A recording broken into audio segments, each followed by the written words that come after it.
YouTube is an amazing platform for growing your influence for so many reasons. And while not everybody has the ability to become an influencer, it's a lot more attainable than you might think. You see, there's actually a really simple formula that I'm going to dive deeper into so that you can understand how to become a YouTube influencer.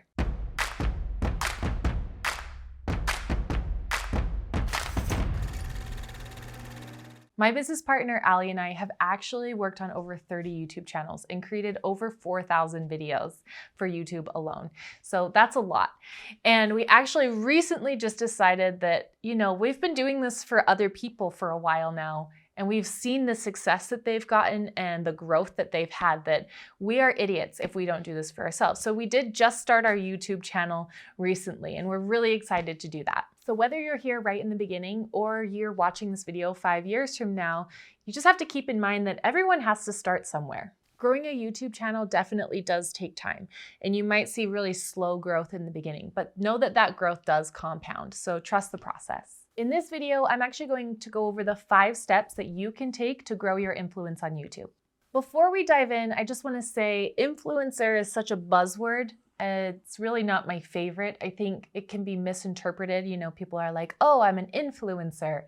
And you have to realize that there's multiple ways that you can make money on YouTube. So you want to make sure that you really understand your goals before you get started. Whether you're trying to grow your subscribers and get a lot of ad revenue directly from YouTube, or you're using it as a marketing tool. You're going to have to lay that foundation with your videos. And like I said, it can take time in the beginning to see a lot of really great growth, but just know that taking these 5 steps will help you grow a lot faster. The first step is to do keyword research. You want to know what people are already searching for. So a lot of times a big mistake that people will make is they'll make this really great video, some fantastic content, and they'll put it out there and then they just title it whatever they think it should be titled. Well, unfortunately, that makes your video really hard to find. It's not searchable.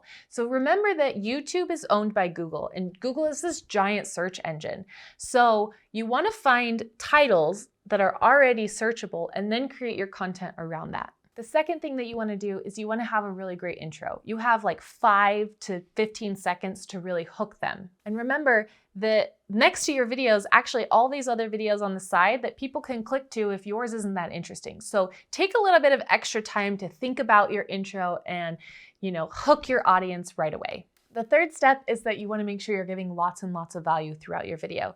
So if you did keyword research to find out what people are already searching for, and then you're creating your content around that, you want to make sure that you're answering the question and you're going into as much detail as you can so that they walk away with the video feeling like they got exactly what they came for. 8 to 12 minutes is really the ideal length. Sometimes you're going to have shorter videos, sometimes you're going to have longer videos, but if you stay within that amount of time, it's long enough that you can give really great value, but it's short enough that you're not going to lose people's attention span. Step 4 is to have a call to action. So you just gave all of this really amazing value all throughout the video, and then at the end, you want to give them something to do. Give them some sort of action step to take, right? People expect that. So that could be subscribe. It could be going to a link in your description box below to get your course or your book or to go to your event. You want to know where you're driving them to. Now, one thing you want to remember is that you're not selling throughout the video, right? Like the previous step, you're just giving value, value, value. You're answering the question and you're giving them as much value as you possibly can.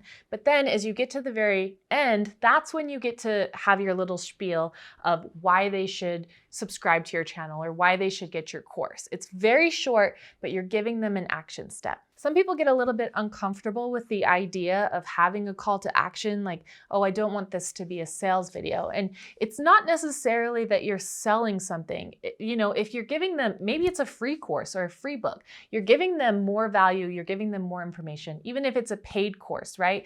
You're sending them to something that they're already looking for. So you almost be doing a disservice to them by not giving them a way to contact you or to learn more about what you're doing and what your product is. The final step is to be yourself. We have a lot of clients that will come to us and they're like, hey, I watched this video. I was watching this other YouTuber and I see that they are really crazy and like high energy and they walk around and they move around the room. I want to do that too. Well, the thing is that it's really important that you do whatever is natural to you.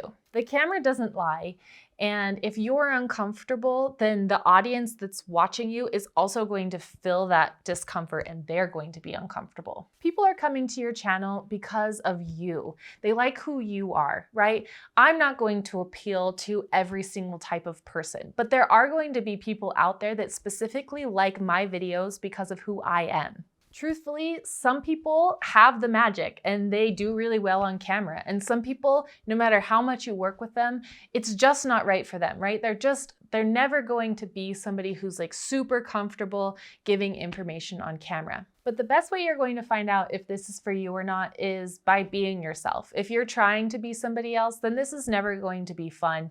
You have to be naturally you. I like to talk with my hands a lot. When I first started on camera, I tried all sorts of different things. I tried doing like the power triangle and holding, I have some videos where I was like holding my hands so intensely and I didn't even realize it because I was trying not to move my hands a lot. And finally, I just decided, you know what? This is me. This is what's comfortable.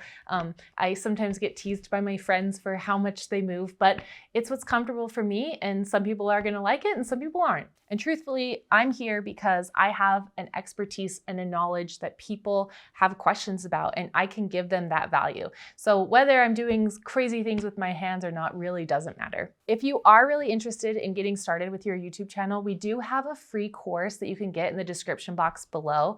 It goes through the top 10 things that you need to know before you get started with your YouTube channel. And if you like this video, make sure that you subscribe because we do put out content like this every single day that goes over video production, how to make money online, how to do YouTube, and more. We are your video allies. You've got this, we've got your back, and we cannot wait to see what kind of content you create.